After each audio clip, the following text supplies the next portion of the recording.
Bienvenue.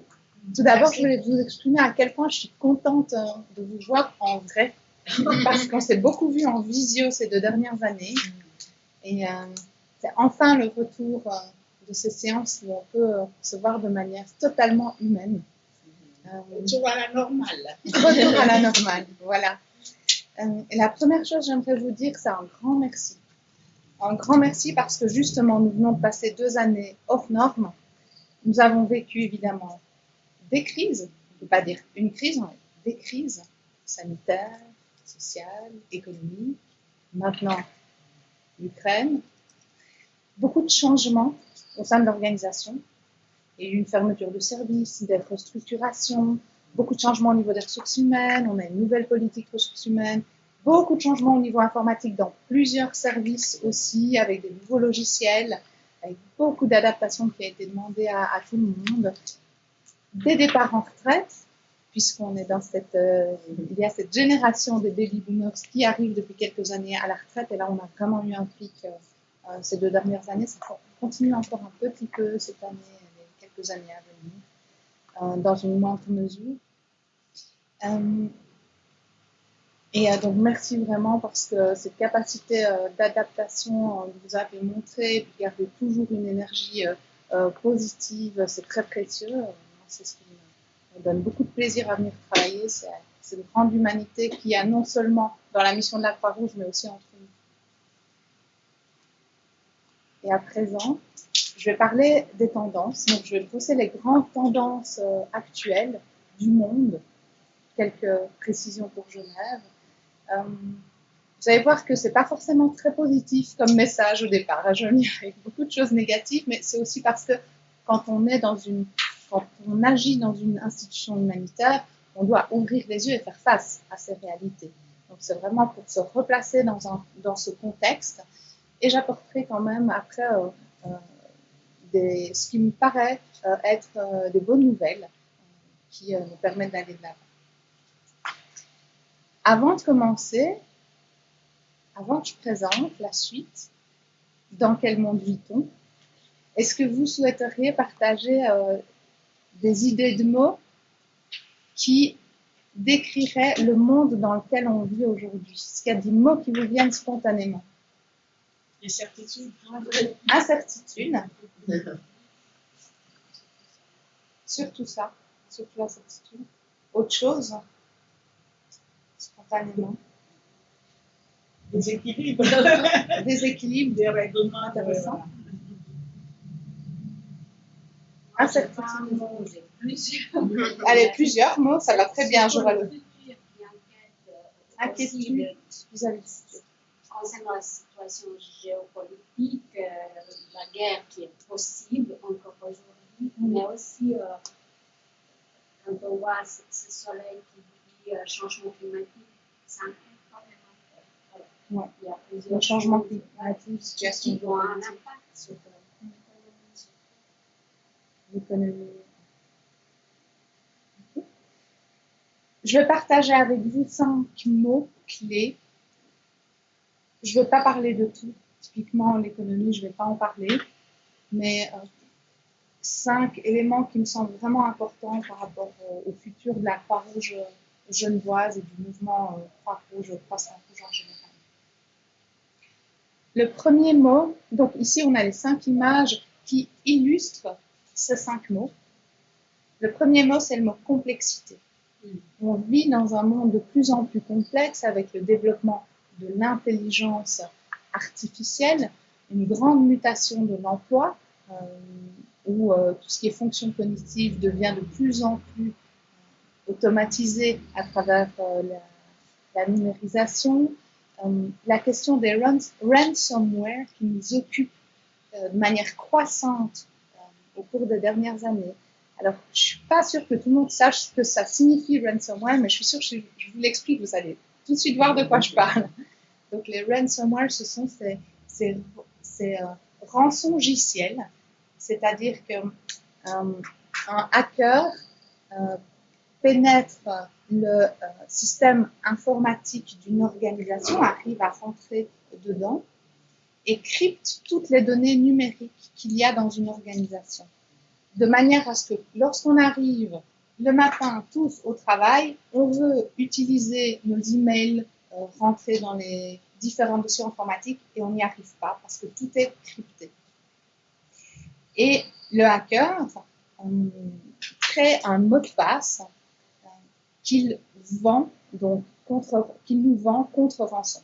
Donc, pour avoir de nouveau la possibilité de travailler avec nos données numériques, on doit payer une rançon. C'est ça le ransomware. Et c'est un risque croissant. On voit que même le CICR a été touché. Là, c'était pas un cryptage de données, c'était le vol de plus de 500 000, de données de plus de 500 000 personnes vulnérables. Donc, c'est quelque chose qui nous occupe beaucoup à la direction, de s'assurer que tout soit bien protégé au niveau numérique, autant que possible. Et on a conscience, malgré tout, que le risque zéro n'existe pas. Et puis, est-ce que vous savez quelle est la source de risque numéro 1 en ce qui concerne les ransomware, à votre avis? Qu'est-ce qui peut faire qu'on soit vulnérable, qu'on soit à risque à ce niveau-là? Pas d'idée? C'est les mots de passe qu'on colle sur les ordinateurs. Parce que ça, c'est la façon la plus aisée pour le hacker d'avoir facilement accès. Bon, c'est un exemple, mais c'est typiquement le fait d'avoir des mots de passe beaucoup trop faciles, qui ne sont pas assez souvent renouvelés, qui sont communiqués, garde-notés. Intelligence artificielle, ransomware. Deuxième mot, incertitude, et vous l'avez dit. Ça me d'accord. L'incertitude, là, c'est cette suite justement de crises qui fait que les crises sont devenues la nouvelle normalité. Et d'ailleurs, la Croix-Rouge genevoise s'est beaucoup adaptée dans son fonctionnement. Le département du développement stratégique s'agrandit parce qu'on doit être en tout temps capable de réagir rapidement, d'intervenir rapidement en cas de crise. L'incertitude, un autre exemple, au niveau genevois par exemple, nous avons le taux le plus haut de personnes qui vivent dans des appartements suroccupés. La suroccupation, ça veut dire qu'il y a plus de personnes que le nombre de pièces dans l'appartement. Ouais. Et parfois, des personnes âgées qui sont dans de grands appartements et qui vivent seules. Oui, tout à fait. On a une occupation déséquilibrée. Et la suroccupation, c'est le taux le plus élevé de Suisse. L'incertitude concernant les approvisionnements futurs d'énergie également. L'incertitude concernant le risque alimentaire au niveau mondial et particulièrement en Afrique en raison de la crise ukrainienne. Et puis aussi quelque chose qu'on observe depuis quelques années, parce qu'en réalité de l'année 2000 à l'année 2016, ça avait constamment baissé. C'est le travail des enfants qui a recommencé à prendre de l'ampleur au niveau mondial. On parle, j'ai plus les chiffres en tête, mais c'est en tout cas plus de 100 millions d'enfants qui travaillent, voire 200. Plus les chiffres exacts. Le mot suivant, c'est l'incompréhension. L'incompréhension face au virtuel. Beaucoup de personnes qui sont dépassées. Et ça ne concerne pas que les personnes âgées. Beaucoup de jeunes qui sont aussi dépassés par le fait que tout l'administratif devient de plus en plus virtuel. On a parlé de burn-out professionnel depuis une vingtaine d'années. Plus récemment, de burn-out parental. Il y a le burn-out numérique qui est une nouvelle réalité qui va certainement prendre de l'ampleur. Je prends l'exemple aussi du développement très important, et ça c'est aussi lié à la complexité, des smart cities. C'est ces fameuses villes numériques où le numérique est utilisé pour augmenter l'efficience du fonctionnement des transports, de l'approvisionnement de l'énergie, de la gestion des déchets et tout le reste en fait, où toutes les données d'utilisation sont analysées pour fournir ces services de la manière la plus précise possible, avec tous les risques que cela engendre. Vous avez vu il n'y a pas longtemps dans la presse que les aéroports de Genève et Zurich ont été bloqués pour une cause de panne informatique. Des mesures. Tout est démesuré, en particulier le concept du big data. Le big data, c'est tout ce qui concerne les données numériques, leur stockage, leur gestion, la protection des données. Tout ce domaine du big data, c'est le volume des données numériques, des données numériques créées en une année est énorme et augmente de manière exponentielle. Donc ça veut dire que l'augmentation est chaque fois de plus en plus forte, donc on se retrouve avec ce type de courbe exponentielle. En 2010, on était à 2 zeta-octets. Zeta, c'est, je pense, 1 milliard de téraoctets. Et ça veut rien dire pour nous, évidemment, hein, mais on est passé en 2010 de 2 zeta-octets à 64 zeta-octets en 2020. Donc en 10 ans, ça a fait x32 et ça continue d'augmenter de plus en plus vite. Donc ces volumes de données numériques créés, c'est, par exemple, si vous êtes sur Facebook et vous recevez une vidéo, une photo, vous la transférez à quelqu'un, là vous créez de la donnée numérique. C'est quelque chose qui prend de la place sur des serveurs. Ça prend de l'énergie, ça prend de la place sur des serveurs. Ça pollue.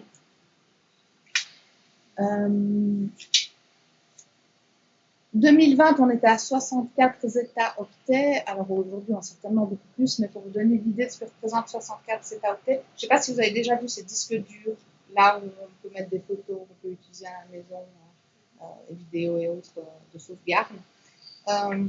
On prend ça x 100, donc on se retrouve avec ces grandes colonnes qu'on retrouve plutôt dans les organisations, c'est 100 téraoctets. Ça, vous faites ça fois 640 millions, c'est presque le nombre de personnes qui habitent dans toute l'Europe. Ça fois presque le nombre de personnes qui habitent dans toute l'Europe. Et là, vous avez ce volume de données numériques créées chaque année en 2020. Et là, on est déjà beaucoup plus. Pour vous donner une idée un peu plus précise. C'est même difficile à visualiser en réalité. Le mot dérèglement, ah oui, la pandémie, évidemment, la démesure dans le sens où la pandémie a touché toute personne vivant sur Terre. Donc, des mesures de la crise. Le mot dérèglement, vous en avez parlé aussi du dérèglement climatique. Dérèglement climatique, il est estimé dans le rapport du GIEC, le fameux rapport du GIEC qui a tiré la sonnette d'alarme sur la situation climatique et ce qui nous attend.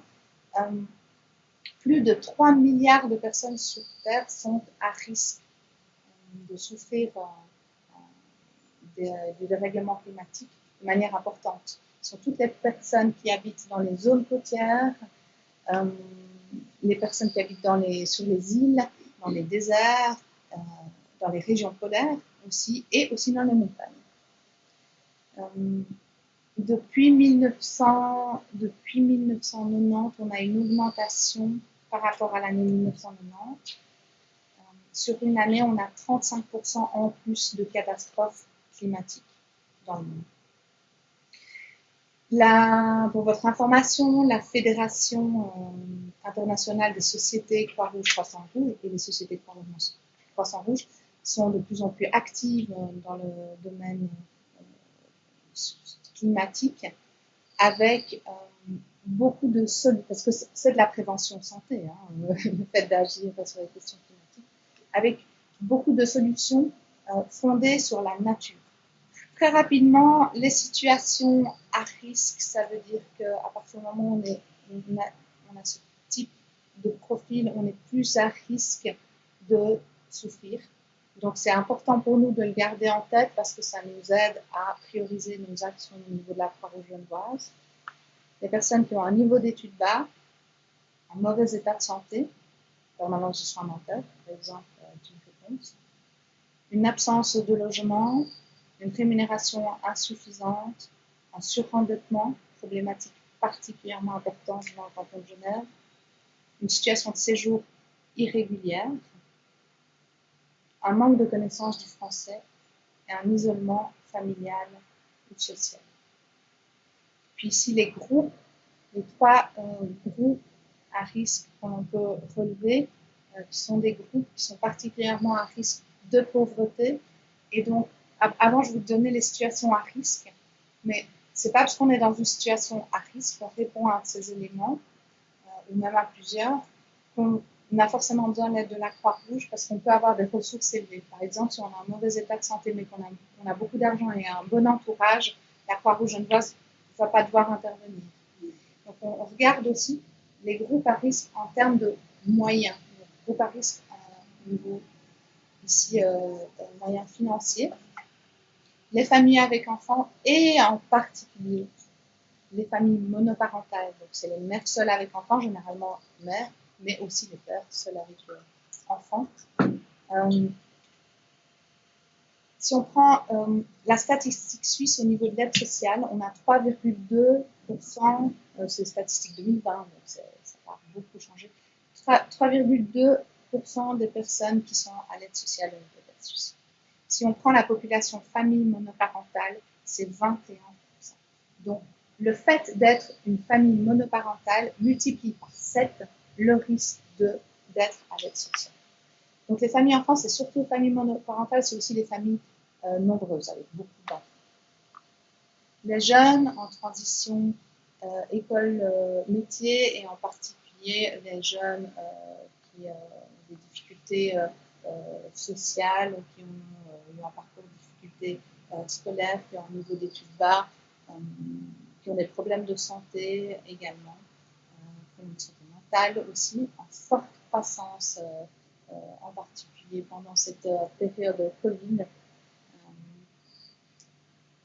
Par exemple, si on regarde si on se resitue au milieu de la crise sanitaire, alors que 14% des personnes âgées de 45 à 54 ans avaient des symptômes dépressifs. Chez les jeunes de 14 à 24, donc pas très jeunes, hein, donc ados et jeunes adultes, on est à 29%, donc 2 fois plus de symptômes dépressifs. Et finalement, les personnes éloignées de l'emploi, des personnes qui ont travaillé pour s'occuper des enfants, beaucoup de temps partiel, qui ont des longues périodes de chômage, et les proches aidants, en particulier en tenant compte du fait que les proches aidants, avec le vieillissement de la population et l'allongement surtout de l'espérance de vie, les proches aidants deviennent des proches aidants qui sont en plus des personnes âgées à la fois. Donc, ils se fatiguent d'autant plus vite dans leur tâche de proche aidant. D'où le lancement du service, notamment Présence Croix-Rouge, qui permet non seulement de soutenir des personnes en perte d'autonomie, mais aussi de soulager la proche. Alors, mais aussi, et là, c'est là que j'aimerais souligner des nouvelles positives.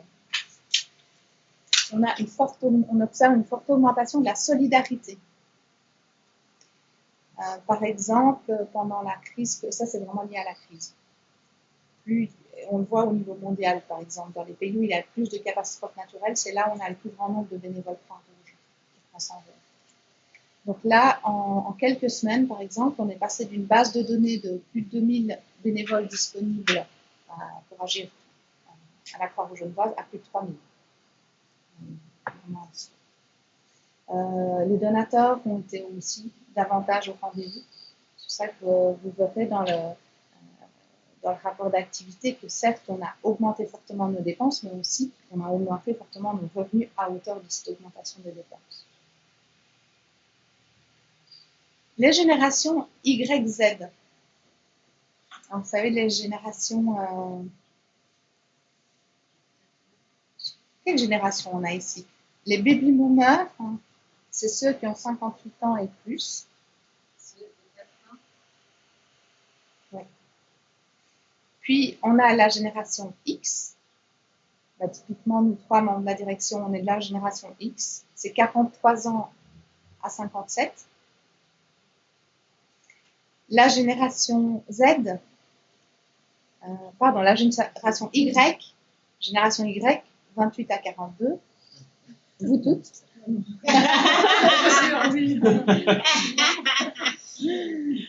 Et finalement, la génération Z de 13 à 27 ans, nous tous en esprit. Voilà. Les fameux digital natives, ceux qui sont nés avec une tablette dans les mains, avec Internet qui existait déjà. Bon, il y a aussi cette génération alpha, c'est ceux qui ont jusqu'à 12 ans.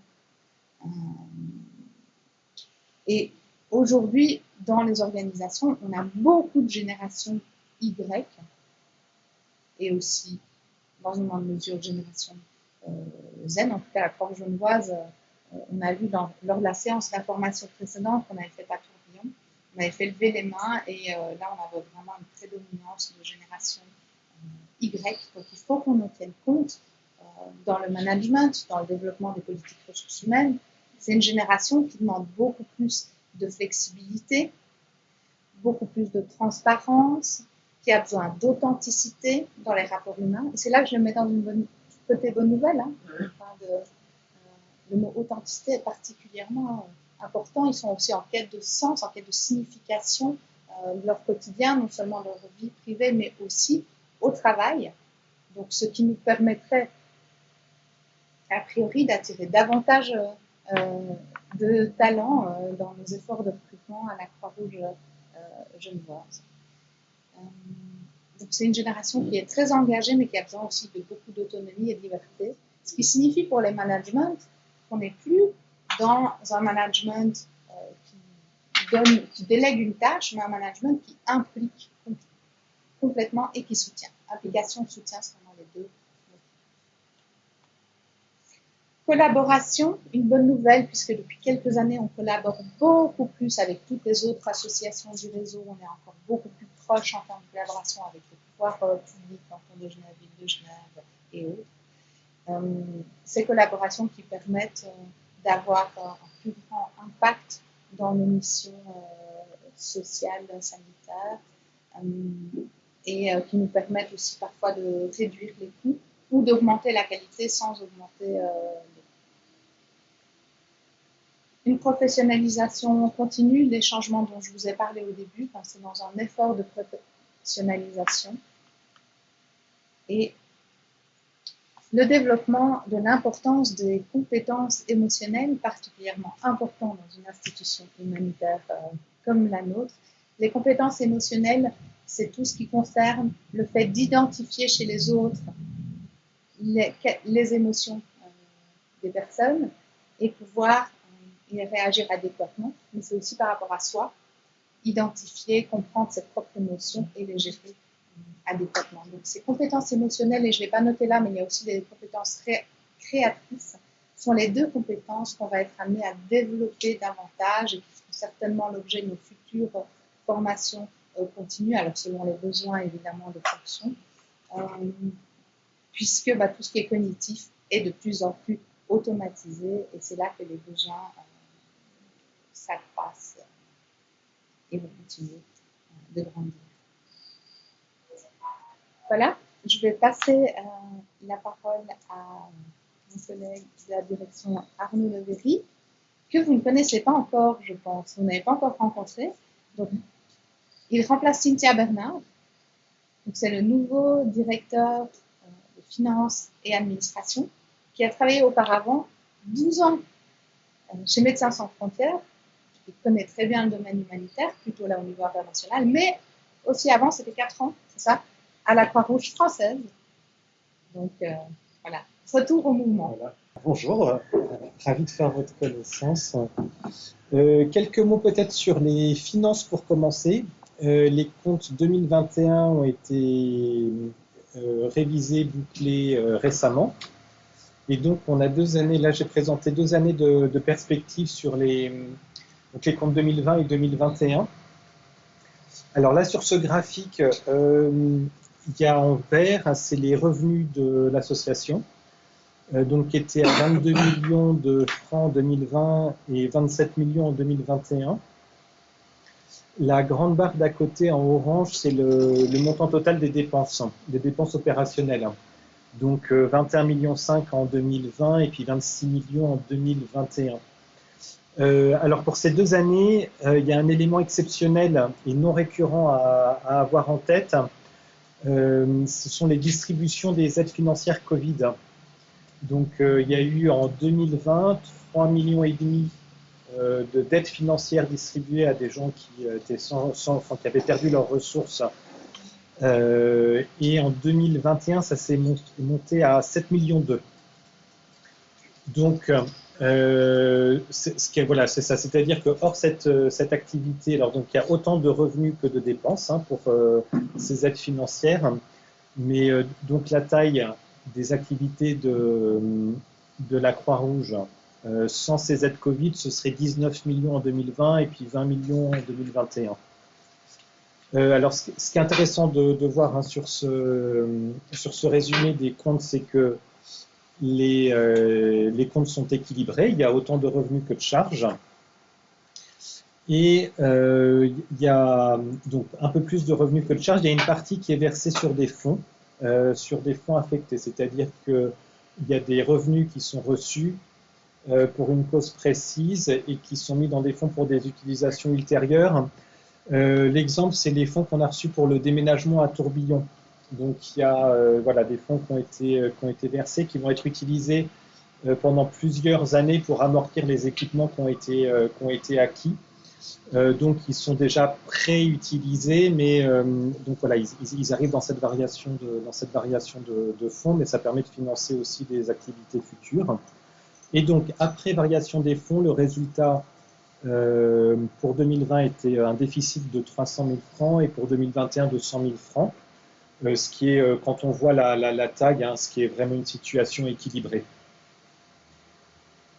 En termes de répartition des charges, donc il y a 82% de toutes les dépenses qui sont des dépenses liées au projet, 13% pour l'administration et 5% pour la recherche de fonds. Donc c'est vraiment très solide, c'est-à-dire que les gens qui donnent des ressources à la Croix-Rouge, par rapport à la majorité ou à la moyenne des associations, c'est très correct c'est en termes de ratio.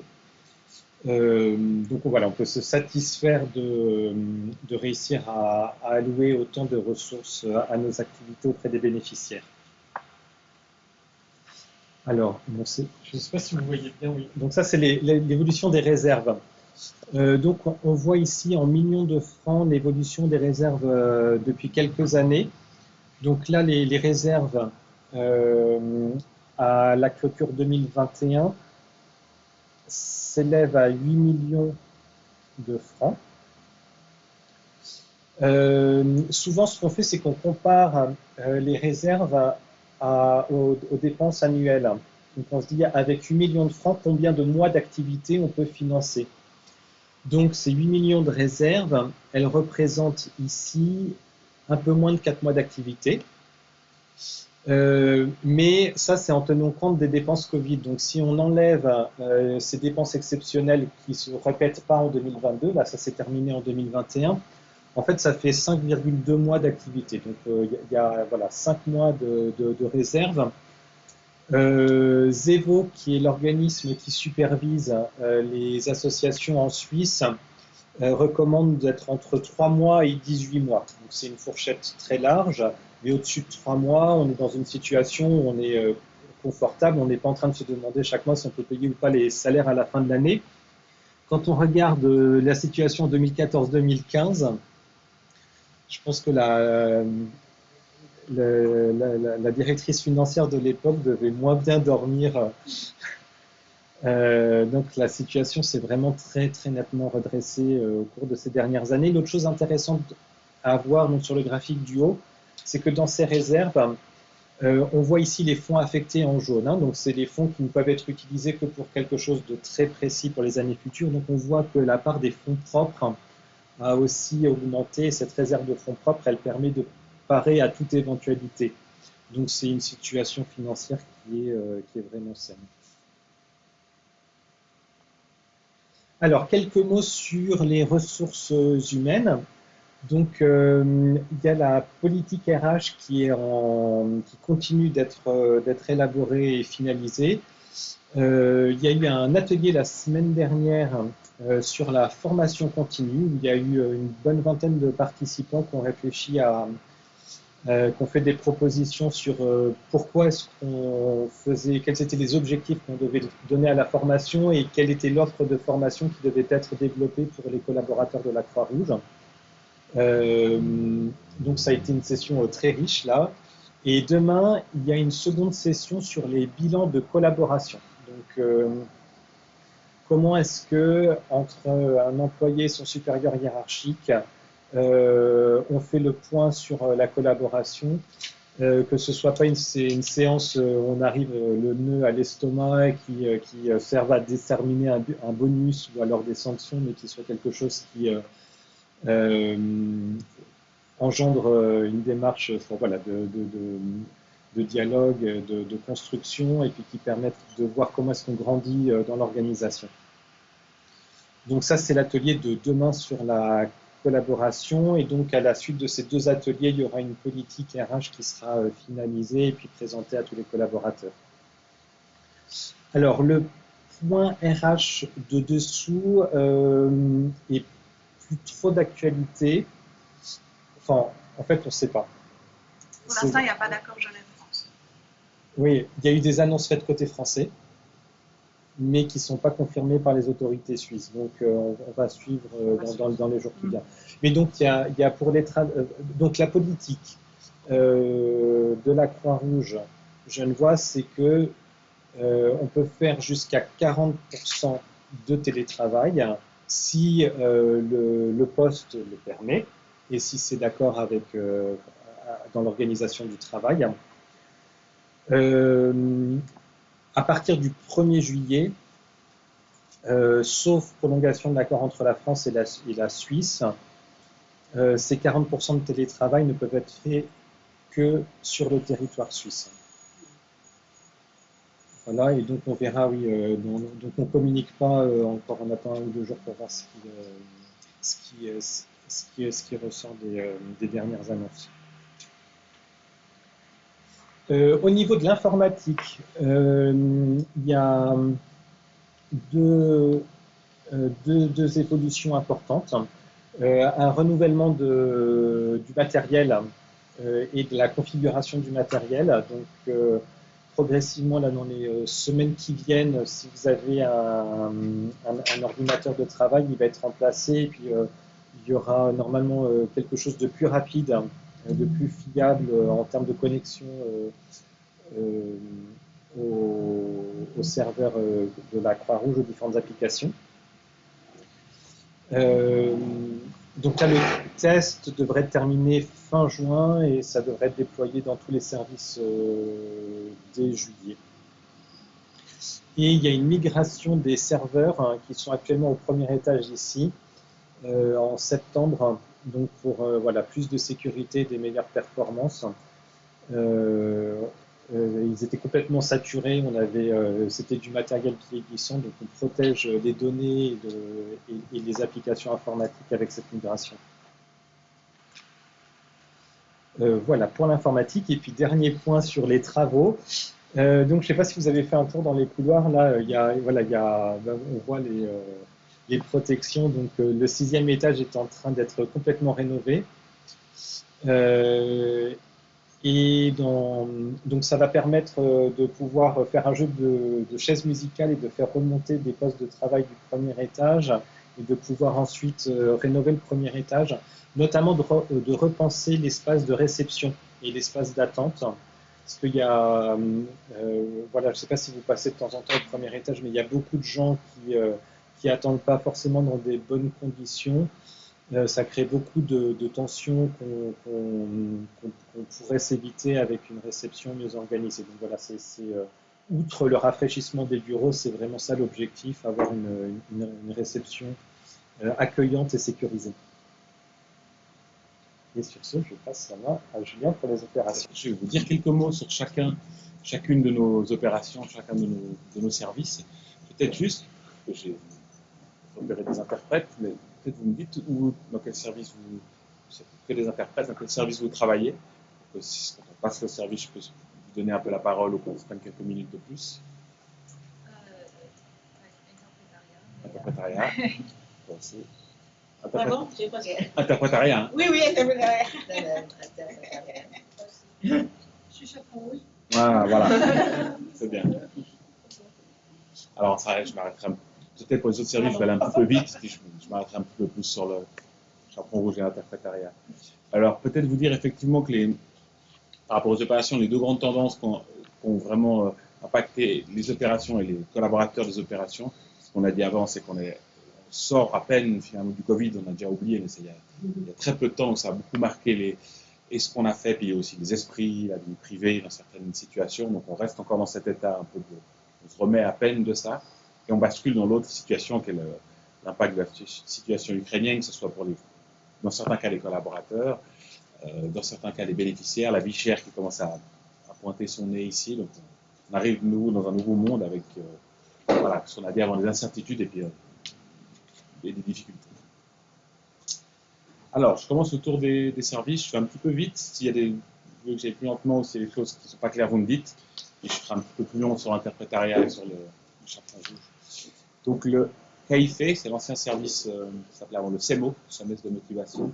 Donc là, c'est un service qui s'est profondément modifié, finalement avec 3 nouveaux programmes, Formi, Red Office, et puis également des activités qui sont liées à l'immeuble de Tourbillon, dans lequel on est avec 9 autres associations.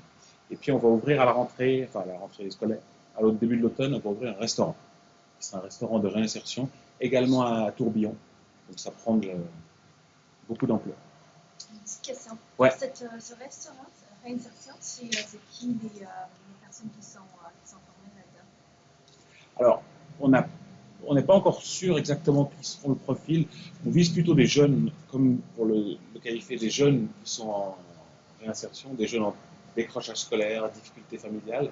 Mais le partenariat, il n'est pas encore établi. Donc on pourrait, en tout cas, on est ouvert aussi à s'ouvrir à d'autres publics, peut-être des gens issus de la migration, d'autres personnes qui ont des difficultés avec des guillemets, hein, disons, mais qui ont besoin de réinsertion. Donc c'est ouvert, mais évidemment les jeunes avec troubles, difficultés scolaires sont quand même un peu notre cible privilégiée. Insert, donc là notre ferme à Troinay, comme vous connaissez sûrement. Alors là, dans les grandes tendances et dans les grands changements, j'ai vu un nouveau modèle hiérarchique parce qu'avant il y avait 2 co-responsables. Une des co-responsables nous a quittés pour un autre travail. Et puis, on a décidé finalement de ne plus être dans un couple de responsables et d'avoir qu'une seule responsable et de mettre en avant les compétences d'éducatrice sociale plutôt que des compétences agricoles, on va dire ça comme ça. On a replacé en fait le côté social au centre et l'agriculture comme un prétexte, un bon prétexte parce qu'on a une belle ferme qui produira pour notre futur restaurant et qui produit déjà pour des épiceries, des paniers, des restaurants. Mais ça reste un prétexte dans le sens que la Croix-Rouge n'a pas vocation à faire du maraîchage à Troinay. Troinay, c'est sur la route C'est tout près de chez de Boisset vers la frontière. Si vous êtes de Troinay ou de pas loin, vous savez. Après la fin. Ah, vous êtes de l'autre côté? Bah, c'est juste là. Et puis, on a engagé une personne, des pourcentages en plus pour le perfectionnement scolaire des jeunes qui sont intégrés à Insert, français et maths. On met un petit peu l'accent là-dessus. Et puis, on intensifie aussi les partenariats, parce que les jeunes bénéficiaires de Insert, ils viennent de différents horizons. Il y en a qui sont placés par les tribunal des mineurs, il y en a qui viennent de l'AI, maintenant un petit peu de l'hospice général, donc on essaie de se développer un peu avec les HUG également, des jeunes qui ont des problèmes mentaux à cause du Covid, principalement, on a pu en prendre certains. Croix-Rouge Jeunesse, là, il y a la photo, il y a les 100 ans, 101 ans passé. Là, une nouvelle coordinatrice des activités du mercredi et puis des activités de vacances, suite au départ de la précédente. Et puis, on accueille d'ores et déjà les mercredis, et puis on aura un peu plus cet été des enfants ukrainiens. On a élargi notre capacité d'accueil pour ces enfants. À la Croix-Rouge Jeunesse, on a des activités en fait de centre aéré, si tu veux, qui se passent un peu ici, et puis qui se passent aussi dans tout le canton. Et puis, la formation des bénévoles, on va la développer maintenant, une partie en tout cas en e-learning. Avant, c'était que des formations en présentiel. Et là, on va faire des formations aussi en ligne pour éviter justement à nos futurs bénévoles d'avoir la contrainte de trop souvent se déplacer pour une des petites parties de formation. Donc, garder un peu les bons côtés de ce qu'on a fait avec le Covid, où il y a eu plus de choses qui se sont faites en ligne. Pas trop non plus. Voilà. Chaperon rouge. Et je te prends une vidéo. Et présence Croix-Rouge, j'essaie d'être synthétique. Donc, si pour Chaperon rouge, tu veux rajouter des choses, n'hésite pas. Donc, les deux tendances importantes, donc c'est pour le Chaperon rouge, bientôt pour présence Croix-Rouge, pendant quelques mois, c'est le passage à Salesforce, donc une nouvelle application informatique qui a pour but, en tout cas, voilà, de moderniser la relation entre les gardes et le service. On va essayer de faire le mieux possible pour accompagner le changement. C'est toujours difficile de passer à un nouveau système. L'idée, c'est qu'il y a aussi un peu moins de papier, moins d'échanges de paperasse, donc aussi un peu sécuriser les échanges. Et puis, pour le service administratif, un gain de temps extrêmement important en termes de saisie pour qu'on puisse justement consacrer du temps, pas à de la saisie, mais plus à s'occuper soit des gardes, soit des clients, ou alors à développer d'autres partenariats. Mais elle me disait, Sylvie, que le processus de saisie, sans rentrer dans les détails, avec l'ancien système, il prenait à peu près 10 jours. Et puis là, maintenant, la première fois qu'elle l'a fait, ça lui a pris 10 minutes. Ça leur a pris 10 minutes. C'est quand même hyper spectaculaire. On va pouvoir se consacrer à d'autres tâches plus intéressantes que la saisie. Et donc pour le Chaperon rouge, on remarque, et on a la séance demain d'ailleurs, avec la Direction générale de la santé, une très forte demande, une augmentation des heures assez massive et assez constante. Donc on est toujours encore bien dans le financement, mais on va voir, on va donner un petit scoop, on va voir demain la Direction générale de la santé pour faire le suivi de notre contrat de prestation, puis on va leur indiquer qu'on est très satisfait évidemment parce que la demande est très forte, mais que malgré tout on a déjà des débuts d'inquiétude en disant pour le prochain contrat qu'on suit de près cette tendance, parce que s'il devait continuer à augmenter, on espère qu'il faut continuer de nous soutenir aussi de la même manière, parce que tout ce qui sort après de là, c'est des choses qu'on ne peut pas fournir, et puis on laisse du coup des familles en rate. Et puis on va essayer aussi de continuer les nouveaux engagements pour pouvoir aussi baisser le plus possible les situations n'arrivent pas à fournir. Des fois, on ne trouve pas de solution. On va essayer de le réduire le plus possible. Et puis pour Présence Croix-Rouge, là, on va lancer tout bientôt un coup après quelques mois d'activité. Le service se développe bien, marche bien. Et on va lancer un coup de pub, un coup de boost là-dessus. Et puis notamment, on va lancer des bons de respiration, d'offrir gratuitement à l'instar de ce qui se passe au Chaperon rouge. Donc on espère qu'il y aura aussi un joli succès. Et puis on continue à travailler dans le réseau des proches aidants, proches aidés. Et les choses se développent bien. Une petite question, c'est quoi la présence Croix-Rouge? C'est quoi ce service? Présence Croix-Rouge, c'est un service, en termes de fonctionnement, ça ressemble beaucoup au Chaperon rouge, c'est-à-dire que c'est des interventions rapides à domicile. Alors là, c'est pas pour garder des enfants, c'est pour relever des proches aidants. Donc c'est quand un proche aidant s'occupe de quelqu'un, et puis que tout d'un coup, cette possibilité, elle fait défaut. Les situations classiques, c'est quand le proche aidant devient lui-même malade, temporairement, ou alors qu'il a des empêchements professionnels, ou alors tout simplement qu'il a besoin de souffler, pour pas craquer ou pour pas laisser la personne seule. Mais ça peut être aussi utile pour les personnes qui sont simplement isolées, qui manquent de contact, qui n'ont pas forcément de proche aidant, mais qui sont un peu seules. Et ouais. Ça peut être. Ouais, exactement. En fait, il y en a beaucoup, j'ai l'impression de personnes. Là aussi, le service commence à prendre bien. On se rend compte que, comme d'autres choses qu'on fait, il y a beaucoup de demandes, finalement. L'offre, on arrive à offrir ce qu'on peut. En fait, si on veut Présence Croix-Rouge, c'est entre notre service de visite aux personnes âgées. Là, c'est les bénévoles qui vont au domicile de personnes âgées. Là, on crée des binômes pour rompre l'isolement social. Si on veut, c'est les personnes âgées qui ont que le problème d'isolement social. Et puis à l'autre extrémité, les gens qui seraient pris en charge par l'IMAD, où là, il y a des soins qui sont apportés. Il faut les services, il faut faire la douche, il faut administrer les médicaments. Et finalement, Présence Croix-Rouge, c'est entre nous, les bénéficiaires. Il ne suffirait pas d'envoyer des bénévoles pour s'occuper d'eux, parce qu'il faut avoir des gens professionnels, mais on n'est pas non plus dans des soins. Et on est un peu dans cet entre-deux. Souvent, après, les personnes peuvent glisser soit en EMS au bout d'un moment, ou alors suivi par l'IMAD, lorsque le proche aidant ne peut plus faire son office. Il y a une formation pour faire, c'est ça, hein? Oui. Pour le Chaperon rouge, il y a une formation, et ouais. pour le proche aidant, c'est aussi un peu de plus, c'est cette formation de santé. Ouais. formation, c'est auxiliaire de santé Croix-Rouge, et puis le personnel de présence Croix-Rouge, c'est des auxiliaires de vie. Voilà. C'est ça, en Oui, fait. c'est ça. C'est 2 auxiliaires de vie et puis de santé. Alors, centre d'intégration culturelle. Là également, dans le centre, on gère l'accueil de réfugiés ukrainiens. Et puis, on a deux projets importants et intéressants. C'est le renouvellement de la signalétique et du mobilier de la bibliothèque, qui commence à renouveler. On va s'y atteler. Et puis, on prépare pour l'année prochaine les 40 ans déjà du centre interculturel. Festivités à venir. Et puis, on se développe aussi beaucoup avec des visites de classe, du DIP, des classes d'école primaire. On a de temps en temps des visites, mais là, on a pris des contacts avec les directions, qu'on a des visites de plus en plus régulières, donc on peut présenter les livres qui sont dans toutes les langues. Et puis, on travaille aussi avec les crèches de la même manière. Je vais un peu vite. Hein. Bon. Activité textile, peut-être vous connaissez, donc c'est nos magasins des Vetshop. On a ouvert un nouveau Vetshop, on voit la photo là, à l'avenue Henri Dunant, juste à côté de la Raiffeisen, là, le long de la plaine de Plain-Palais. Très jolie arcade. Et puis, alors là, ça c'est pour les magasins.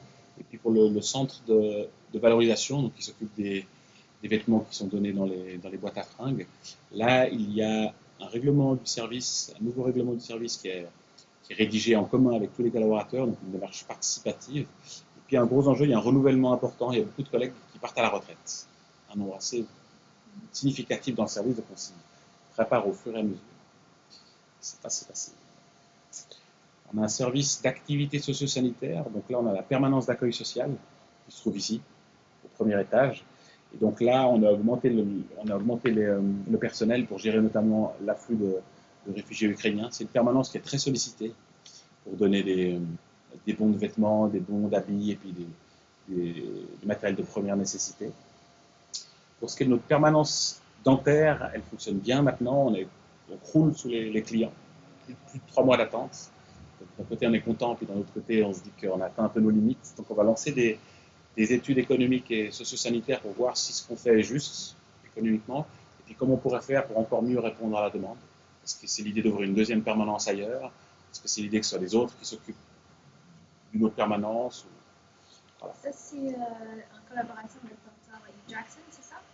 C'est celui-là, c'est celui-là ou c'est... Non, le Dr Jackson, il est au comité, comme vous savez, de la Croix-Rouge. Il a participé évidemment au développement de la permanence dentaire, mais en tant que membre du comité. On a pu avoir l'appui d'une personne qui est là, devant la photo, qui est malheureusement récemment décédée, qui était un professeur de médecine dentaire et qui a eu cette vision il y a très longtemps d'un besoin d'avoir une permanence dentaire avec des soins pas chers pour des working poor. C'est 40 francs de soins dentaires, tout traitement, et 20 francs l'hygiéniste pour marcher. Et c'est lui qui a eu cette vision, puis qui a poussé, qui nous a beaucoup aidé, notamment nos réseaux, pour mettre ça en place. Et quel type d'études vous pensez mener sur la PSD? Sur la PSD, il y aura plusieurs études. Peut-être ça va être concaténé en une en termes de résultats, mais l'idée c'est d'analyser économiquement si notre modèle il fonctionne, parce qu'on fait un modèle donc on fait payer très peu les bénéficiaires, et on a les dentistes sont des dentistes bénévoles, et les autres collaborateurs, les assistantes dentaires et les hygiénistes, ça c'est des collaborateurs qui sont payés. Il faut voir si ce modèle-là économiquement il est meilleur marché que s'il y a des donateurs qui donnent uniquement à des gens qui ont besoin, ou alors si c'est l'État qui paye tous les soins, ou alors une assurance dentaire. Faire une analyse économique, puis aussi une analyse socio-sanitaire pour être sûr qu'on touche les bonnes personnes, la bonne catégorie de personnes qui renoncent aux soins.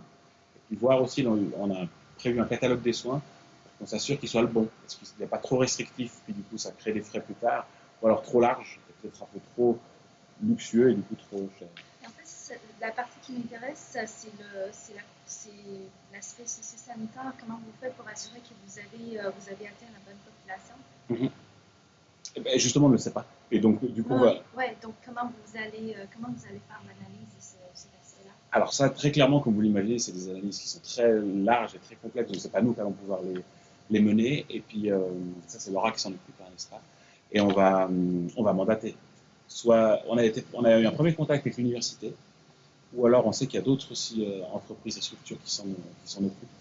Mais clairement, ça dépasse et le temps qu'on a à disposition et surtout les compétences qu'il faut avoir, parce qu'il y a un côté de recherche assez important, il y a un côté de récolte de données, de traitement de données qui est aussi assez important. Donc, les données, ce sont la base de données que nous possédons déjà, ou est-ce que vous allez les récupérer ou merger d'ailleurs? Moi, je pense qu'il y aura les deux, hein. En tout cas, il y aura nos données, ça c'est sûr. Mais je pense que ce sera intéressant de comparer aussi à d'autres, soit structures, peut-être ce sera aussi il y aura des comparaisons internationales, c'est des choses qui sont pertinentes, ou d'autres modèles dans d'autres cantons. Non, ça m'intéresse énormément parce que je suis épidémiologiste. C'est exactement ce que je fais à l'université, en fait. Donc, je suis très intéressée à savoir. Je suis en train de faire un doctorat dessus, en fait. Donc, non, ça m'intéresserait énormément de savoir l'activité que nous faisons là-dessus. Parce que il y avait on parlait déjà à Dr.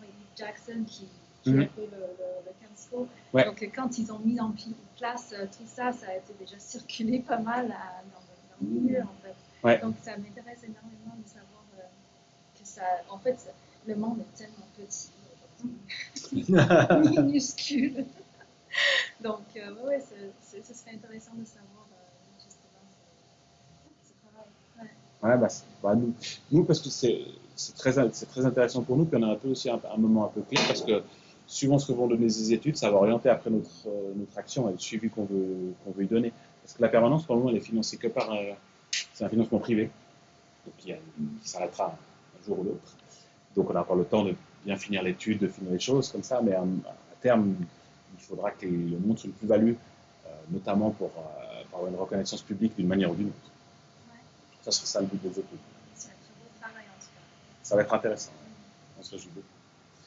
Et puis enfin, le fonds Mimosa, c'est un fonds qu'on destine aux familles qui veulent inscrire leurs enfants dans des activités sportives ou de loisirs et qui n'ont pas les moyens.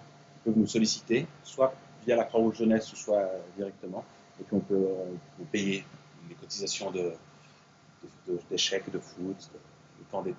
Et ça, c'est un fonds qui est très très très sollicité. Ces 2 dernières années, il en a déjà un peu...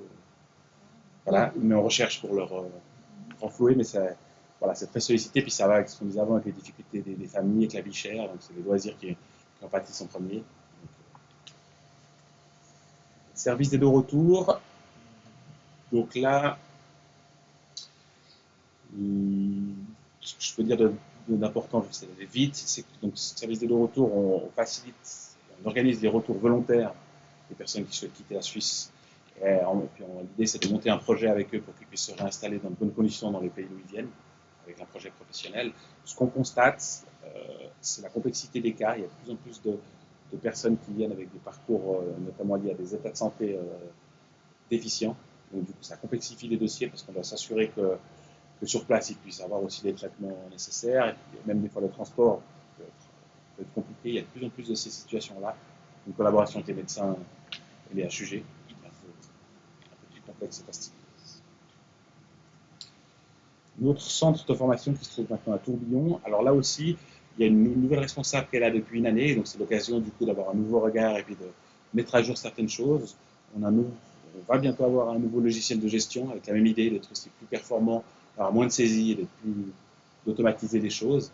Et puis on a réformé la commission de recours qu'on espère maintenant est encore plus neutre et plus rapide. Et puis on travaille aussi dans la transition au numérique, tant pour les formateurs que pour les personnes qui sont formées. Parce qu'on se rend compte qu'on est tous baignés là-dedans, on essaie de suivre le interprétariat communautaire et médiation interculturelle. Ça, c'est pour la majorité d'entre vous.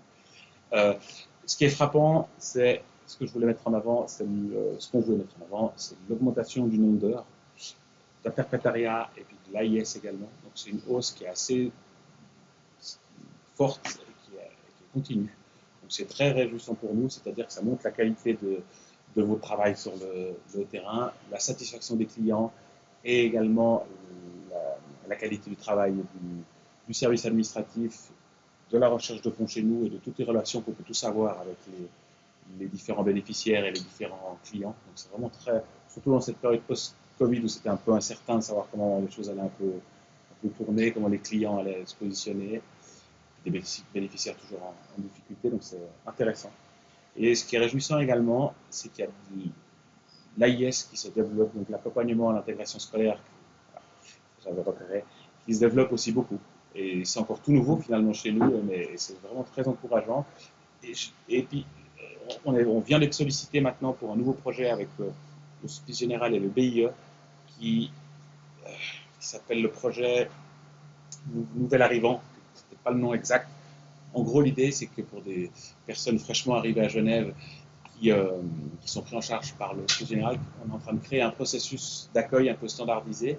Et un des acteurs de ce processus d'accueil, ce serait une personne de la même nationalité qui sera lui-même issu d'un parcours de migration, donc qui sera à Genève depuis X années, donc qui aura eu ce parcours d'intégration, d'immigration, pardon, qui sera intégré et qui pourra officier comme mentor pour la personne qui vient d'arriver. Et on a été sollicité avec l'Hospice Général comme responsable de ce projet, le BIE comme financeur et puis la Croix-Rouge comme faiseur, finalement, comme l'AIS, voilà, pour ce nouveau projet qui est d'ores et déjà validé et puis qui aura les financements. Donc, maintenant, on est en train de mettre discuter des dernières modalités, pardon, il faudra engager les gens, il faudra faire tout ça. Mais pour vous dire que c'est aussi, enfin, le projet, il nous séduit beaucoup, vraiment beaucoup, et puis ça montre aussi un peu le bon écho du travail d'abord des interprètes, ensuite de l'AIS et plus généralement de la Croix-Rouge, en qui on a confiance pour confier ces nouveaux projets.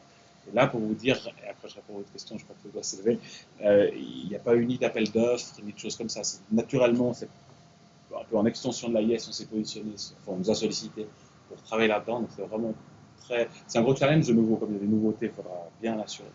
Mais c'est assez enthousiasmant. Vraiment. Ça a l'air tellement intéressant parce que juste il n'y a pas très longtemps, j'en ai parlé justement avec Anne Morati parce que ouais. bon, je traduis pour le chinois, donc c'est plutôt des travailleurs chinois. Et en fait, justement, il y a eu cette demande. Bon, ça c'est anecdote, hein, mais les difficultés des personnes chinoises oui. à apprendre le français. Et du coup, il y a eu vraiment, c'est un problème qui perdure dans le temps parce que déjà, moi j'ai appris le français à très jeune âge, déjà j'ai eu du mal, mais à l'âge, je crois que pour la plupart des Français aussi c'est pas facile, mais pour les personnes, les adultes, quand ils arrivent à Genève, de leur dire, vous auriez besoin de français pour vous bien intégrer parce qu'au début, ils travaillent tous dans la restauration, puis d'un jour à l'autre, ils perdent leur travail, et puis ils leur disent, aujourd'hui, à 42 ans, il va falloir que vous appreniez, disons, imaginons pour vous, il va falloir que vous appreniez le chinois assez pour travailler. Alors, du coup, il y a eu cette difficulté que j'ai constatée auprès des personnes chinoises qui n'arrêtaient pas de demander est-ce qu'il y a un cours de français. Nous sommes dans la. On est capable d'apprendre, mais on n'arrive seulement pas. Si seulement il y a une personne chinoise qui pourrait donner ce cours. Ouais. Donc, je l'ai lancé à Anne pour dire mais vous savez, franchement, ce serait cool de faire pour plusieurs langues, de permettre les gens, au moins pour démarrer, first year, c'est ça. acquérir un peu le vocabulaire, comprendre un petit peu le fonctionnement de Genève. Ouais. Et enfin, ce que j'ai dit à Anne, c'est qui mieux que les interprètes. Ouais. Et le centre d'intégration culturelle fait ces cours de français pour des étrangers. Et je ne sais pas pourquoi est-ce que ça, c'est pas une offre suffisante ou pourquoi est-ce que ce serait pas adapté. Oui. C'est ça. Oui, évidemment, justement parce que les cours sont donnés en français. Donc, imaginons, aujourd'hui, je lui donne un cours aujourd'hui en chinois pour le chinois. Ouais. Bonne chance. Ce qu'on fait là, c'est finalement, ici, c'est presque l'étape d'avant. C'est-à-dire qu'on évite que quelqu'un, par exemple, des Chinois qui arrive là, et puis du coup, il se trouve perdu par sa tour, donc soit il rentre clandestinité en sous-marin, puis on ne revoit plus, ou alors que dans la communauté, et il perd toutes les autres possibilités. Là, l'idée, c'est d'avoir un mentor chinois, si on reste dans cet exemple-là, mais qui lui donne toutes les clés, qui lui explique le fonctionnement, d'abord en chinois, puis il dit, les cours de français, tu peux faire là, tu peux commencer par ça, qui explique vraiment un peu, Genève, quoi. Toutes les clés pour bien fonctionner. Et puis il y aura, après, je ne pense pas qu'il y aura toutes les nationalités, il y aura toujours des gens qui arrivent en trop peu de nombre, peut-être. On ne va pas mettre en place, mais en tout cas pour les grosses communautés, ça fait vraiment très intéressant. Justement, c'est ça le point que j'ai constaté, c'est que les Chinois, c'est pas un peuple qui est connu pour demander toutes les langues. Toutes les langues, c'est pas. Je rencontre tellement de bénéficiaires qui me disent ça fait depuis 20 ans que je suis à Genève, mais personne ne m'a dit que j'aurais eu le droit à X, Y, Z. Alors il faut dire ça en premier. C'est ça, voilà. Mais on parle de non-recours à l'aide sociale, mais il y a aussi d'autres non-recours. Ouais. Ouais, Donc, bien sûr. on les récupère non seulement à l'aspect général, parce que l'aspect général, ce sont ceux qui sont là avec un permis légal, mais il y a un autre outreach, ce serait l'HG, parce que sinon, ça tombe sur les sans-papiers, par exemple. Ouais. Ouais. En tout cas, pour moi, C'est enthousiasmant, hein. Franchement, ouais. Ouais, c'est une très bonne. Et typiquement, ce que vous dites, moi, je n'ai peut-être pas tous les détails, mais il y a des certaines réalités, on ne sait pas exactement justement les points de départ, qui sont les personnes qui arrivent dans ce programme. On sait que c'est l'aspect général, mais c'est sûr que c'est assez large ou pas. Il y a typiquement des choses comme ça encore à régler, mais là, le mouvement, il est lancé. Est-ce que vous communiquerez ce projet au reste des départements quand ça va se développer? Ça m'intéresserait de savoir énormément, parce que je les vois tous les jours. Ce sont toutes les personnes qui sont dans le besoin exactement de ce que vous proposez. En fait. Ouais, c'est noté, on communiquera, bien sûr. Seigneur d'ici et d'ailleurs, peut-être vous connaissez notre programme. Et donc là aussi, accueil de réfugiés ukrainiens. Et puis on a dû, les cours de français également, on a dû les adapter. Il y avait de nouvelles exigences du bureau à l'intégration. Donc on a dû aussi changer un petit peu nos modes de faire. Visite aux personnes âgées, j'en parlais avant. Le binôme entre des bénévoles et puis des personnes âgées isolées. On a développé aussi la prestation maintenant en EMS. C'est-à-dire qu'avant, il y avait des personnes âgées à domicile. Et on pouvait continuer à les suivre quand ils allaient en EMS. Maintenant, on a des demandes de gens qui sont déjà en EMS, qui ne nous avaient pas contactés avant. C'est pour offrir en fait un service supplémentaire qui n'est pas offert par l'EMS, en tout cas pas de manière suffisante, pas de manière individualisée. Ça commence à prendre. On a un partenariat avec la ville de Genève qui est assez important. Et puis on est en train de négocier pour la prochaine période. Et puis activités ponctuelles et bénévolat. Donc là, les activités ponctuelles, il y a par exemple l'action des paniers de Noël. En fait, c'est toutes des activités qui vont rester, mais qu'on essaye aussi de rediscuter et de redimensionner avec la crise ukrainienne, qui reste encore un peu indéterminée en termes de conséquences sur la migration. Donc on suit l'actualité et on essaie d'adapter le dispositif. Je vous parle du Mimosa aussi avant, qui est très sollicité, donc on cherche aussi des moyens de rechercher des soutiens pour alimenter ça. Juste encore 3 petites infos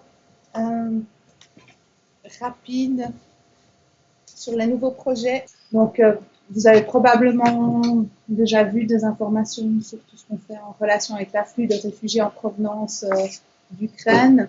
Donc, dès le moment où la guerre a éclaté, le Conseil d'État a décidé des 5 personnes qui allaient faire partie d'une task force, donc d'un groupe qui gère toute la partie hébergement, soutien social. Et là, il y avait l'Hospice Général, la ville de Genève, l'Hospice Général pour le niveau cantonal, la ville de Genève, le Centre social protestant, Caritas et nous, Croix-Rouge Genevoise, donc les 3 grandes associations du canton actives dans ce domaine. Donc à partir de cette force, les priorités ont été déterminées, puis ensuite on a créé des groupes avec les différentes associations concernées chaque fois par les différents thèmes. Donc, groupe d'hébergement, groupe social, cours de français. Donc, nous participons à plusieurs titres, en particulier avec l'ouverture en avril dernier du centre de jour à Chandieu, à l'école Chandieu, donc c'est près de Warambé. Et là, le but c'était surtout d'avoir un lieu de repos pour les réfugiés. C'est pas uniquement pour les réfugiés ukrainiens.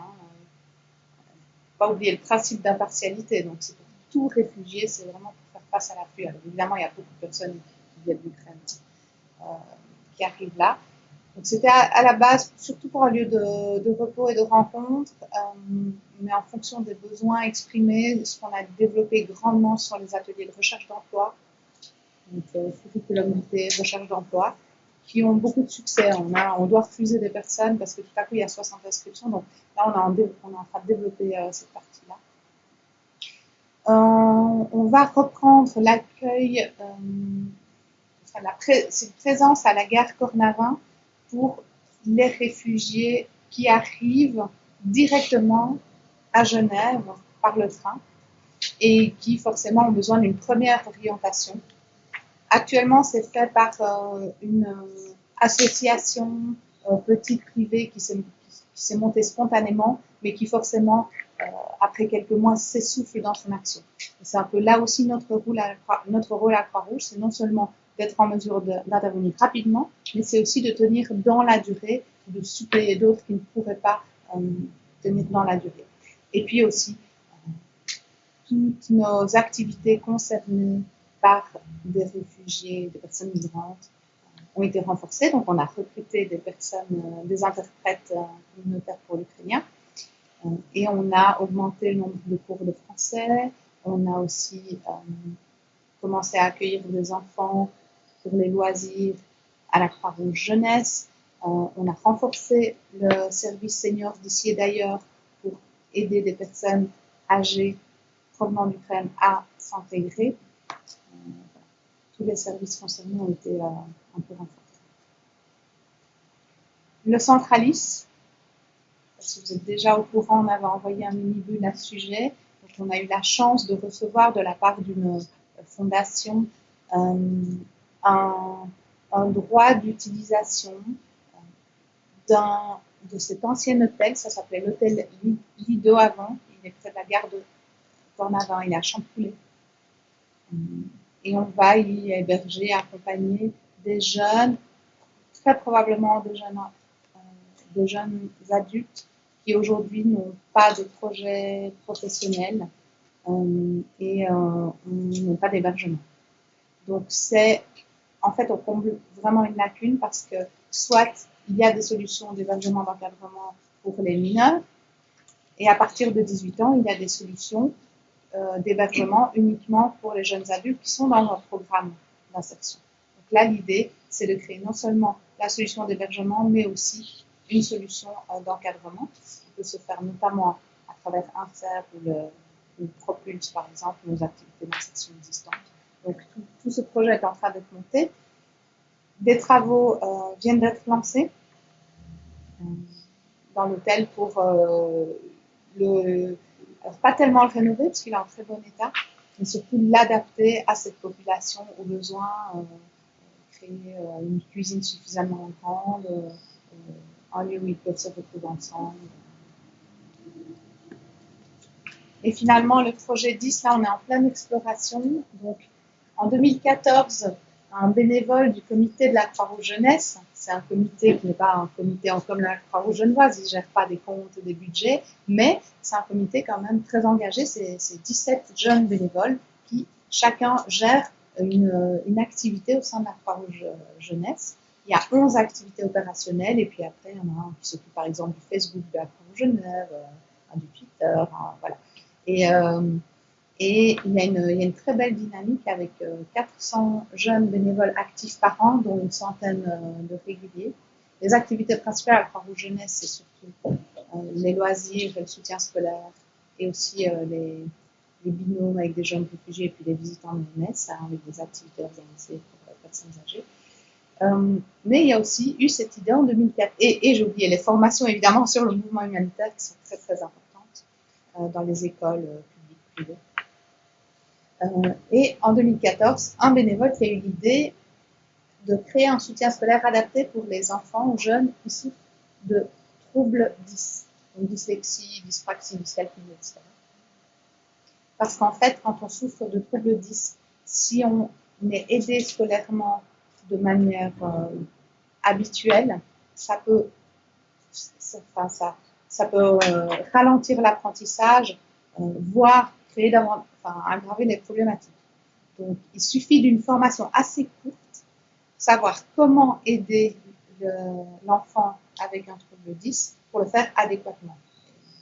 Et donc, ce service a été monté en 2014, mais ce sont uniquement des bénévoles avec peu de moyens et il est assez petit aujourd'hui. Donc, l'idée, parce qu'on ne peut pas demander à la Croix-Rouge Jeunesse de faire des projets d'ampleur importante, l'idée c'est de sortir ce projet de la Croix-Rouge Jeunesse et d'en faire un vrai nouveau grand service. Donc là, on est en train de déterminer l'ampleur des besoins, genre d'activité qu'on ferait, les moyens nécessaires.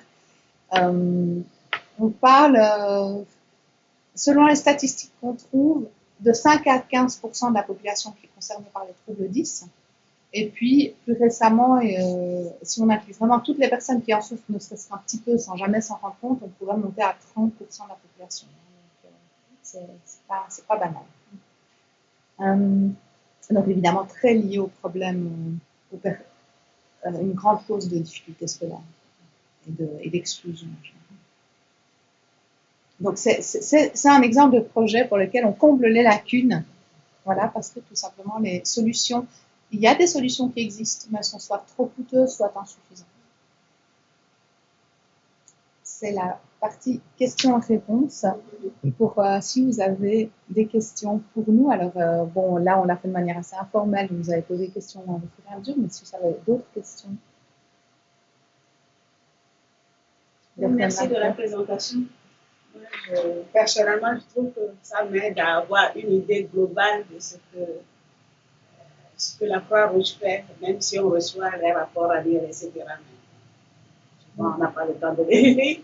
Et puis, la notion, le concept qui m'a aussi intéressé, c'est ce concept d'implication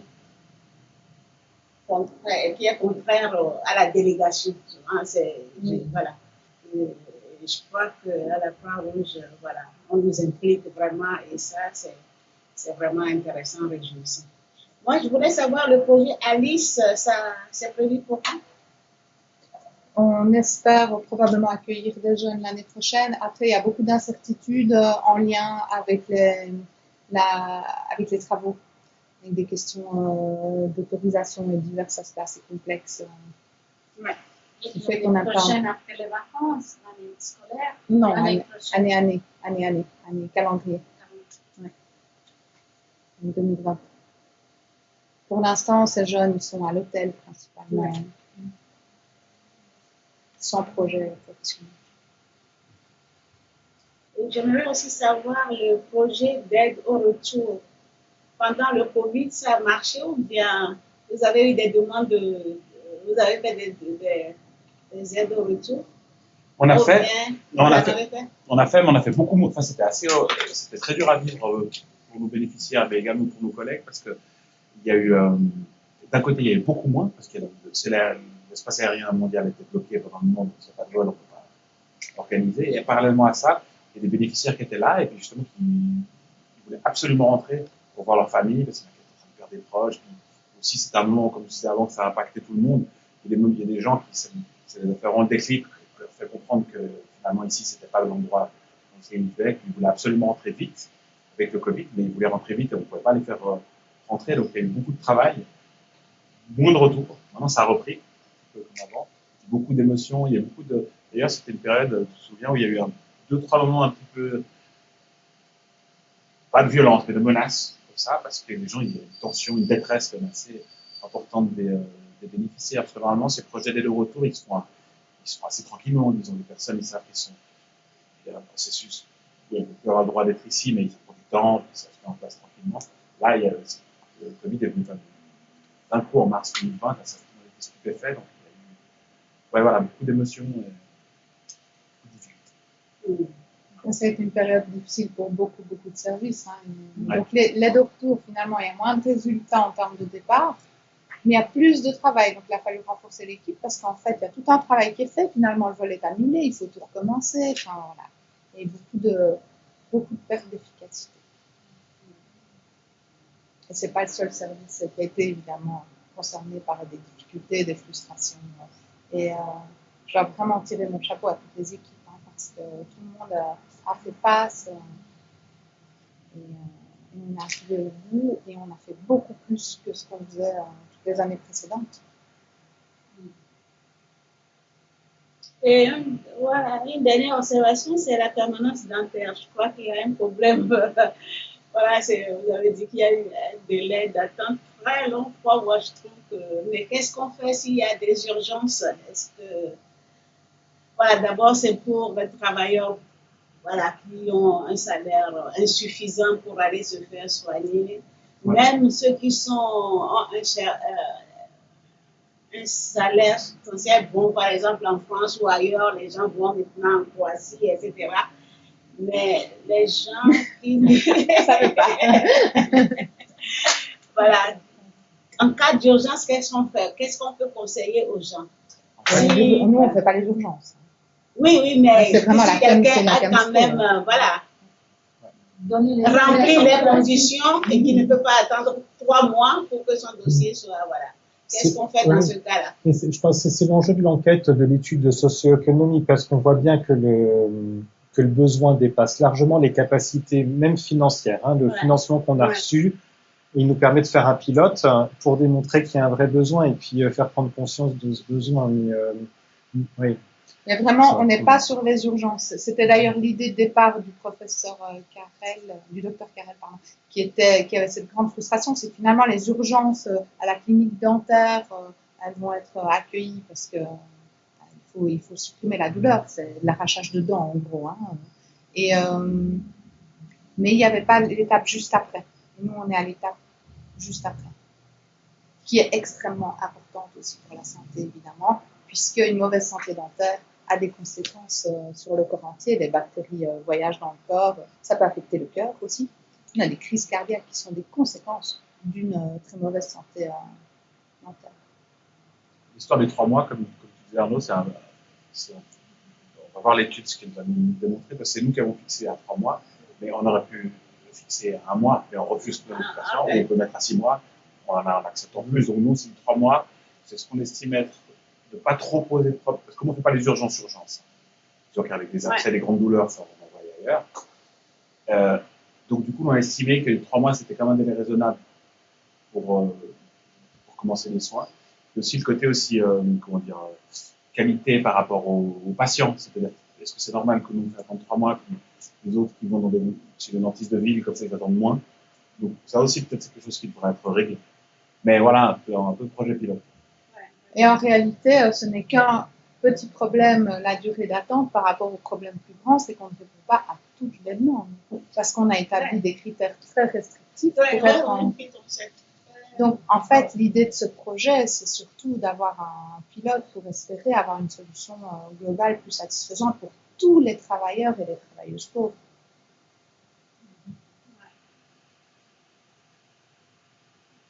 Merci. Bon. En fait, j'ai une dernière question. Une dernière question. Allez. Donc, en fait, c'est, franchement, ça fait depuis 2018 que je suis ici.